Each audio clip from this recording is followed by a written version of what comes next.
Hi, everyone, and welcome to another episode of our transatlantic conversation. For nearly 3 years, we've enjoyed the privilege of hosting Association Transformation for the international membership community. Over nearly 40 hours and 70 plus episodes, we've hosted more than 100 guests from the UK, the USA, Australia, South Africa, and many points in between. Regular listeners will know that over the years, we've covered a huge variety of topics, from change management, leadership relationships, and 4-day weeks, to financial strategy, income generation, and modern governance practice. And of course, who could possibly forget the unicorns and the puppy dogs episode? We really hope you enjoy every episode, and while we will always make our content freely available, remember, subscribe wherever you get your favorite pods. If you would like to lend us your support, you can do so by subscribing to the pod from as little as $5 a month. Now, hopefully it goes without saying that Elisa and I and the whole Association Transformation production team will appreciate your generosity and your ongoing support. To subscribe, visit patreon.com/Association Transformation and choose the monthly subscription level that suits you best. That's Patreon, patreon.com/Association Transformation. And remember, whatever you're up to today, put your members and your mission first. Enjoy the pod.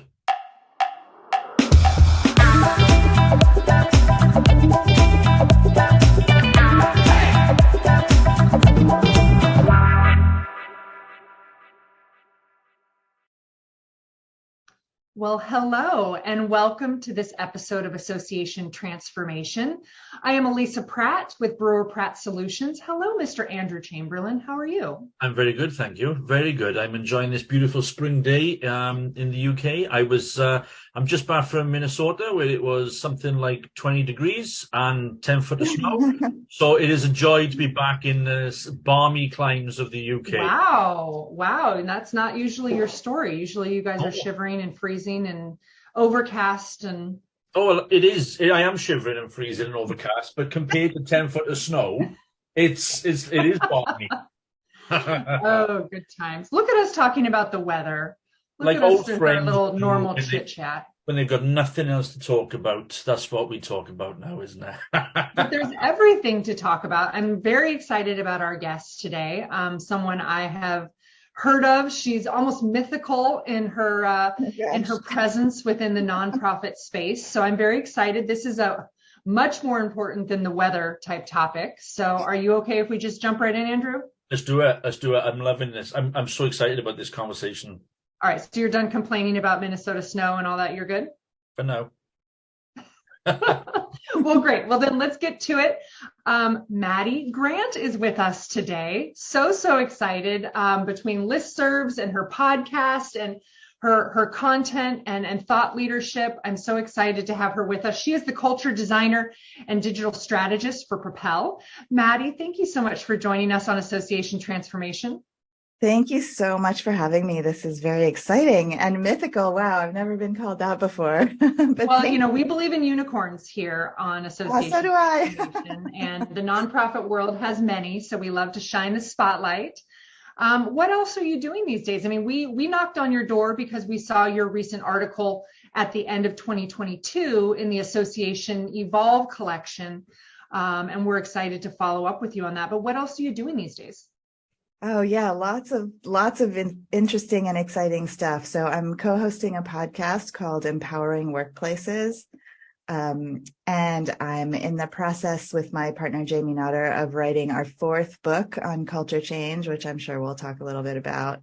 Just a little. And just, generally trying to deal with this super exciting disruption that's happening right now with AI and, how associations can get ahead or have some kind of role to play in that. And I'm just seething with excitement because there's so much change happening, which is, of course, culture change is what I do every day. So. Well, that's awesome. We have people with very unique titles, and we're always excited to feature these specialty roles and subject matter experts and culture. You're our first culture designer. Yes, it's funny actually because I made that up as a title, but it really So I don't even know if there are any others in the world but me. I love it. I love it. But I think it actually really does describe what I do, which is specifically around helping organizations with their culture, right? But it's essentially you either have a culture by default or culture by design. I didn't make up that phrase, I'm sure you've heard other people say it. But culture by design is really what we do. So what does that mean?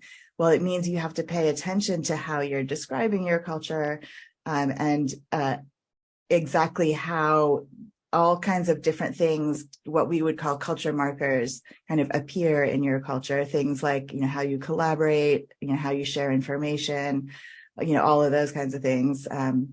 And so in that, you're creating the building blocks that then allow you to do that design, just like a designer has, the different elements, right? So it's very intentional. So anyway. I'm loving it. And can I just I just want to just acknowledge that not only are you the first cultural designer, you've also the first person in 3 years who's spoken about disruption and talked about something else that's not COVID related. Thank you so much. Artificial intelligence. I love it. Exactly what I'm so excited about talking with you about. That's brilliant. Thank you so much. And I read your your article in Associations Evolve, and I think it was titled, let me just get this right, is you spoke about the top 5 culture problems. And it's really interesting because I thought, wow, she's only limiting herself to 5. I mean, am I right in thinking that the next book you're writing is, did you say it was your 3rd or your 4th book you're writing on management change? And yeah, that's extraordinary that and how long have you been, when was the first book published? So the first one was Humanize, How People-Centric Organizations Succeed in a Social World, and that was 2011. So we've pretty much written one every 3 years. It's like babies, right? Your kids is like a toddler. You start thinking about the next one. Of course, my kids, I have one in college and one about to go. So that I'm beyond that stage. But the book sort of cycle is actually pretty similar. So, I mean, that's what is that? That's 13 years since you published the first of your suite of books. And, as I say, I read your article, the top 5 culture challenges in the association world, or within your association. Does the world look, I'm curious, does the world look particularly different in 2023 to what it did in 2011? I mean, are you seeing real, tangible, demonstrable, designed change? Or are we still kind of chasing our tails a wee bit on how we even understand culture? Never mind, how we can design it intentionally. Well, that's a great question because I actually see both. So, and I know you don't want to talk about the pandemic, but of course, it sort of forced this massive culture change on everybody, right? And speaking specifically about things like remote work, which I'm sure you've covered, endlessly on the podcast. The pre-pandemic, nobody could do that. You had to have special permission.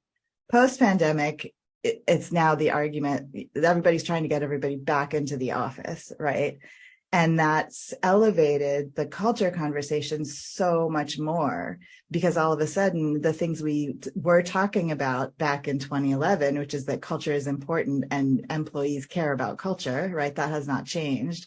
But now it's like, actually, if you don't start, figuring out how to describe your culture and how to improve your culture, if it sucks, then your people are not coming back into your office. Yeah. Like that is just a fact, and it's happening everywhere, right? Yeah. So in that sense, it's been part of the conversation for years and years and years and years, but it's also starting to be much more like not a soft skill, right? Like you have to pay attention. You have to understand how to assess your culture. You have to understand how to sort of edit and, then design your culture in order to really stay in business, bottom line, right? Mm-hmm. So if we talk about culture as no longer optional, right? This has to be part of our operational and organizational conversation.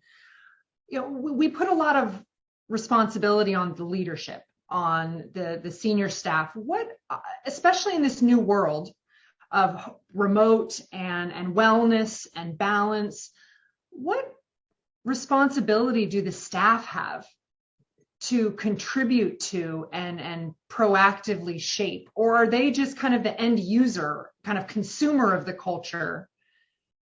Yeah, I mean, how is this relationship struck between the staff and staff leadership?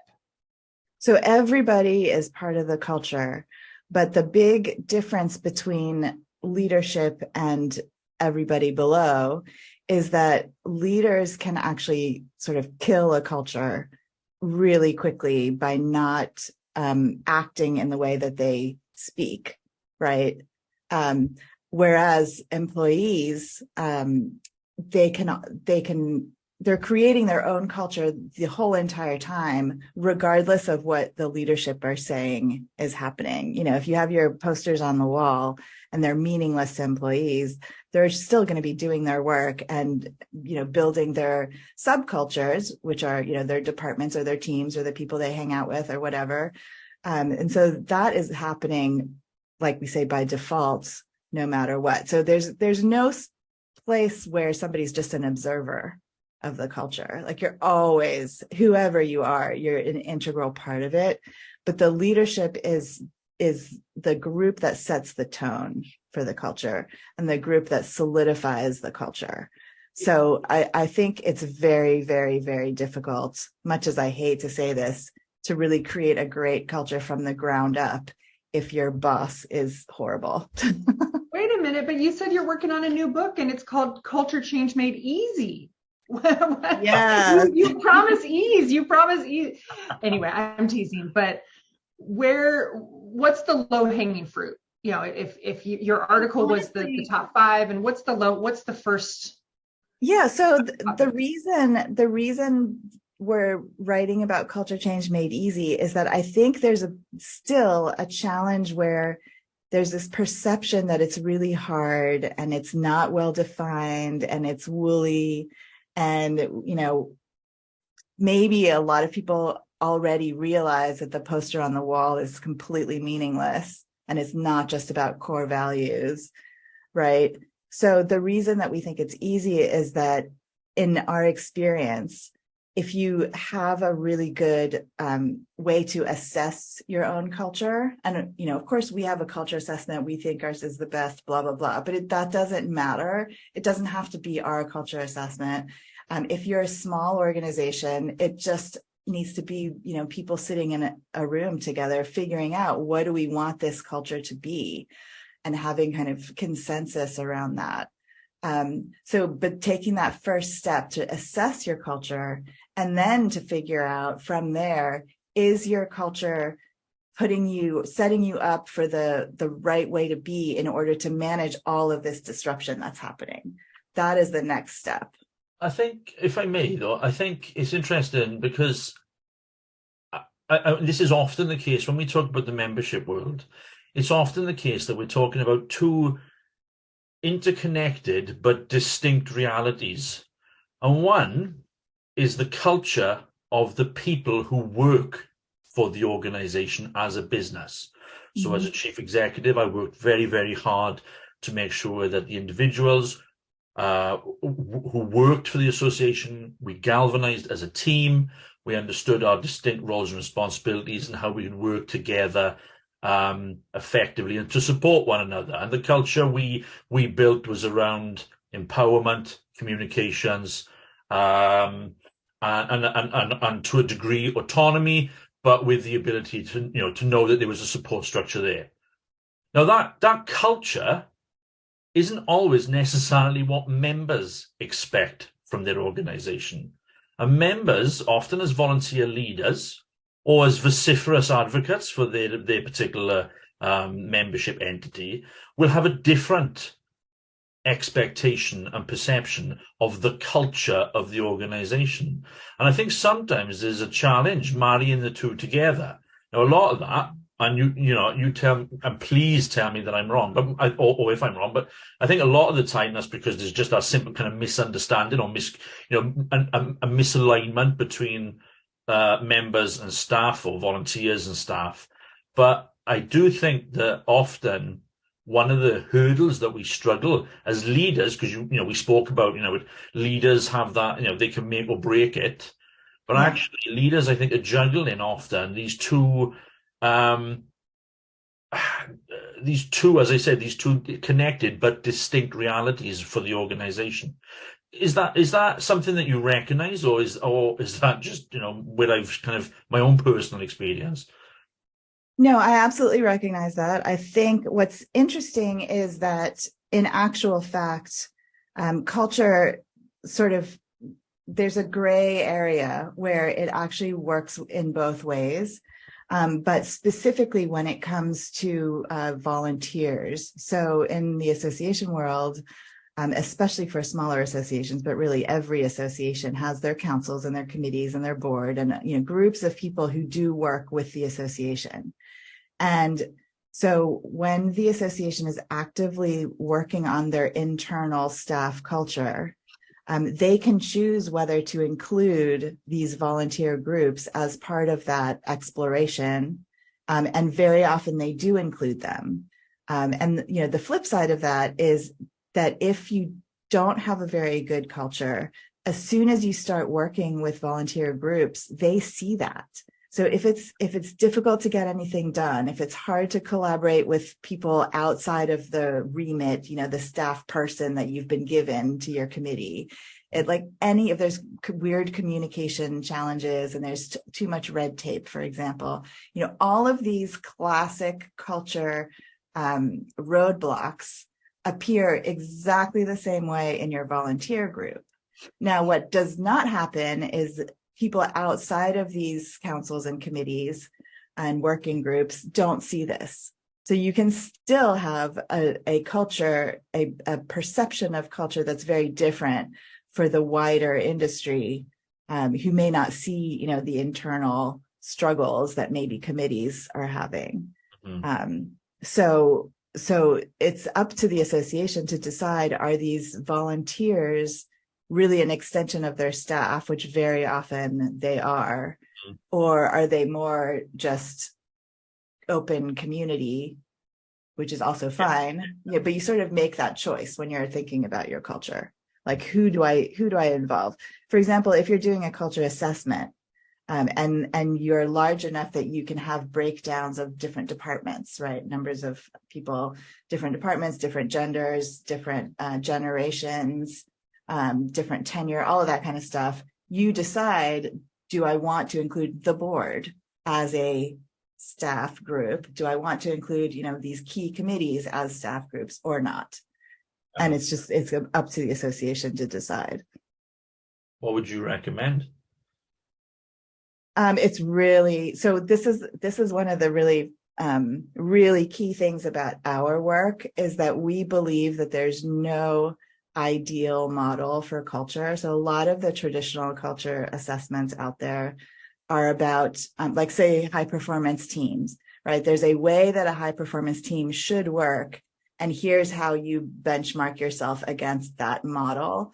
We believe that you have to describe who you are right now and decide if that's how you need to be, right? So every individual association, even if two associations do exactly the same thing and are like sister associations, they could still have a completely different culture because of the different people that work for them, So it's really very much a, it depends answer, but I wanted to back that up with why it depends. Like, it depends on you because it literally does not matter about anybody else.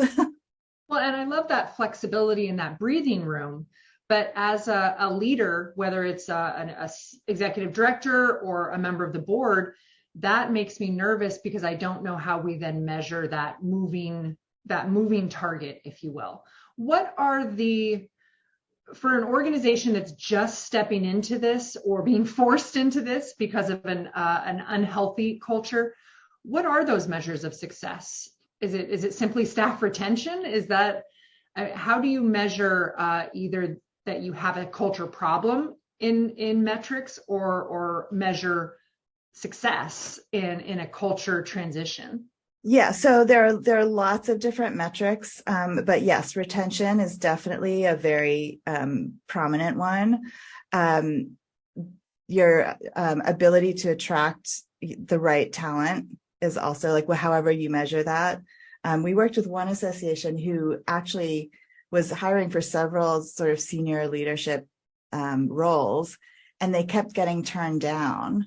They would actually offer people the job, and they would get turned down over and over and over again. And of course, it's because they didn't offer the right remote possibilities, blah, blah, blah, whatever it was. But, that's a metric that is trackable. So acceptance rate for jobs. There's also a lot of internal metrics that tell you that you have a problem. So if your deadlines keep getting pushed, like you're slower to complete projects than you plan to be consistently on a regular basis, that's a metric that you can change. If you have a lot of internal conflict, that's I don't know how you specifically would measure that in your particular association, but that is obviously a metric if you're just known for having a lot of like internal department beef.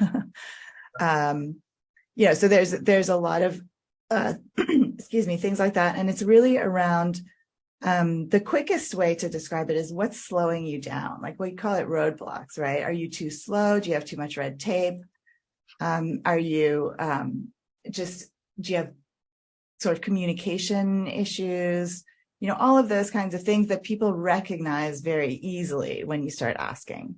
Yeah, because surely I know that culture, good culture doesn't automatically equate to good performance in terms of outputs. But I would think that a simple metric and the easiest metric is to ask people honestly, to are you happy? Are you content? Do you enjoy coming to work, or do you always have that Sunday night feeling? That a happiness index, if you like, surely is a fairly a fairly honest way of sort of assessing where you are, I would think.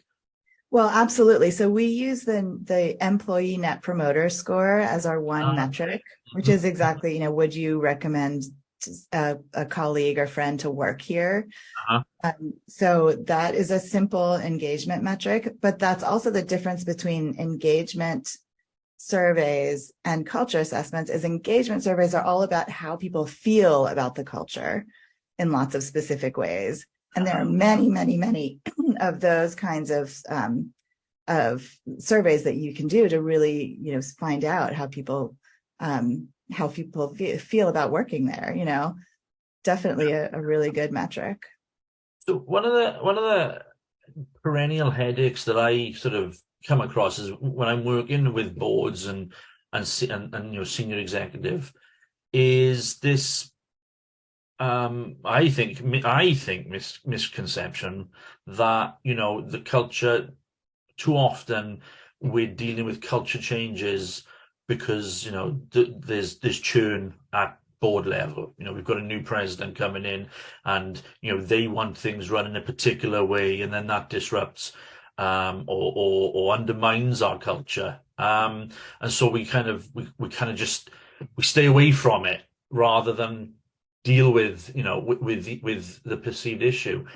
How does one, because we are subject to a lot of churn. Every association regularly on an annual basis at least has new directors coming in, even if it's not the most senior members of the board. You'll have new directors coming on. We've all got regular staff churn, and that's no reflection on anything other than people's desire to progress their careers. So how do we handle that? How do we advise people not to panic when they've got this new personality coming in, and to actually recognize that they have a stable culture? So I think there's two things to that. So one is that whether, I don't know if stable is the right word, but culture is not something that changes overnight. So No. no matter what, and of course you do absolutely feel the effects of new leadership coming in and or staff leaving and new staff coming in.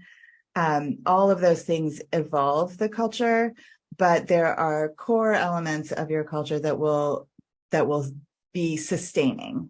And one of the things that we ask associations to do when we work with them is start to actually define, what are your success drivers? What are you known for? Like, what is the trust factor? Can you describe exactly why you are the trusted institution to the people who love you the most? And those are often enduring and endearing things that have lasted since the creation of the association, which might have been 100 years ago, right?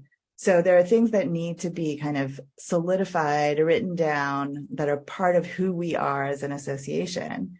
And then there are things that have to change because the whole business world around us and our members' business worlds environments are constantly changing and changing faster and faster. So of course, we can't be working exactly how we worked 100 years ago. We need to, evolve with the times.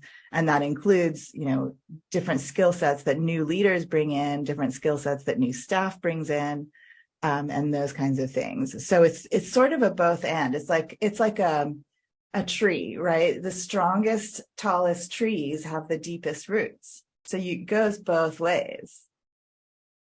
So Yeah. if an organization is experiencing staff turnover or board transitions, what's the first step? Whether you have a problem or you just want to be responsive and responsible, is the first step an engagement survey to find out how people feel? Or is it to, go sign a consulting contract with somebody? I mean, what's the before? So for I don't us, even know where you start. This seems so overwhelming for a new executive or even a long-term executive who wants to be proactive.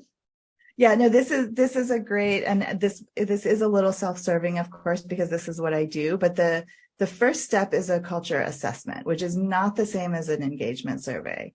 So a culture assessment, or ours specifically, is about describing what your culture is.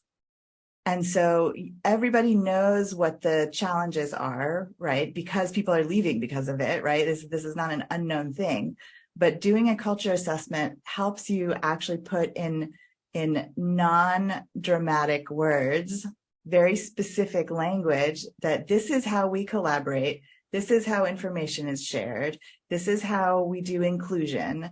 This is how agile we are, how able we are to pivot and change. This is how risk averse we are. This is how we do diversity. So, there's all these, this is how we handle innovation. There's all these very specific culture markers, and the language that describes these things describe what it's like to work here. And that happens for everybody, whether they have an amazing culture or a horrible culture, right? But then step 2 is, well, what do you want to solidify because it's awesome? And what do you want to fix because it's not working anymore? And I think that's a really good point. I think, is that you should be doing this not only when you perceive your culture as being as bad or poor or underperforming. I think any new, chief exec director coming into the environment, I would think this is an exercise they would want to do anyway, for the very reason you just said. Find out what we're doing really well so we can do more of it. I'd want to do it before I accepted the job. Like, can I see your culture index as part of the interview process? But do you know what? I think if we could get associations do it, quite frankly, if we get all businesses doing that, making a prerequisite of employing somebody is that you have to show them your culture index. I mean, it's like, my God, I think you'd probably see a fair few chief execs not moving around quite so frequently, or in the directions they'd be moving. Well, and it's so interesting because this what you're describing is my dream, literally, to have everybody just do this on a regular basis, and especially when they're changing leadership. Because what a new leader, a new CEO coming in, the huge dilemma that they have is they need to fit the culture and get along with everybody at the same time as they're brought in create change because, maybe the old CEO has been there for 30 years and it's, time for fresh blood or whatever,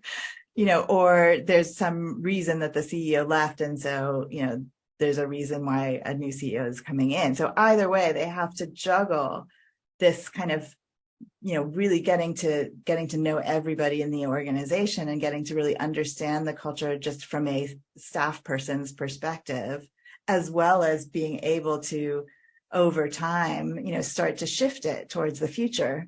So just doing this exercise of really understanding the culture on paper, with words, it's just such a leg up. It's just such a shortcut, a really easy shortcut. And you mentioned that it's flexible and it's unique to each organization. You don't have a hard and fast scoring scale. So you as an organization aren't being measured against, $100 million organization. You're basically benchmarking against yourself over time. Is that how it works? So it's interesting because we do have a scale, but our scale is traditionalist to futurist with contemporary in the middle. And everybody is, in more or less. Somewhere on a scale. You're on a scale. Okay. Yeah. And so you're benchmarking yourself against that.